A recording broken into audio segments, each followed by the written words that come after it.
Bon, du coup, Julien, Elon Musk rachète Twitter.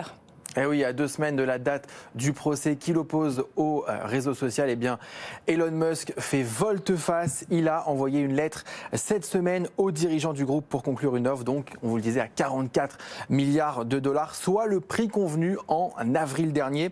Lettre bien reçue par Twitter qui a annoncé dans la foulée qu'il avait l'intention de conclure cette transaction au prix défini. Le procès est toujours prévu le 17 octobre, sauf si les deux parties demandent l'arrêt des procédures. Le marché de la publicité va augmenter de 7% en France en 2022 par rapport à 2021 selon France Pub. L'Institut d'études publicitaires a publié ses prévisions pour le 4e trimestre. La télé tire son épingle du jeu avec une hausse de 7% au 4e trimestre. La radio reste stable et le digital continue sa progression à plus 6%. Frédéric Fougera se met à son compte. Le DIRCOM, reconnu comme directeur le plus influent de la communication en 2021 par le magazine Forbes, crée son agence Tancan Paris. Il en sera le président. Frédéric Fougera a été le responsable de la communication de grands groupes comme Altran, Foncia ou encore Elior. Tout autre chose, M6 n'est donc plus à vendre.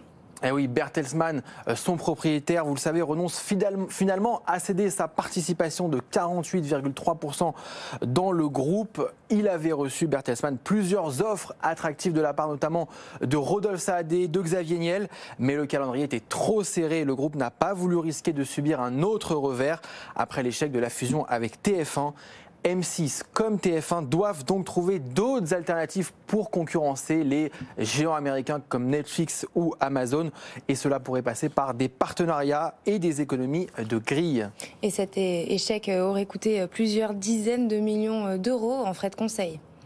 Eh oui, TF1 encore, parce qu'il est toujours en conflit, vous le savez aussi, avec Canal+. Et dans ce conflit, eh bien, TF1 a perdu et a vécu un septembre noir sur le plan des audiences. La Une a perdu 2,3 points d'audience, soit une chute de 11,5% de son audience globale selon Médiamétrie. Et c'est France 2 qui a profité de ce blocage avec une audience en hausse de 0,7 points. Les chaînes d'infos en continu ont enregistré elles aussi de bonnes performances au mois de septembre, portées notamment par les obsèques de la reine Elisabeth II.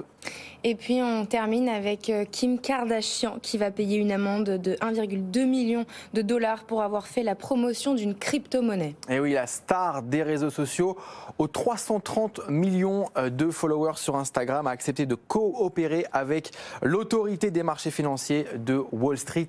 Kim Kardashian avait publié en juin 2021 un post, si vous regardez la télé, il est juste ici, vantant les mérites d'une crypto-monnaie sans mentionner qu'elle avait été payée pour le faire. Dans son accord avec le gendarme des marchés financiers, Kim Kardashian s'engage à ne plus faire de la publicité pour des crypto-monnaies et ce pendant 3 ans.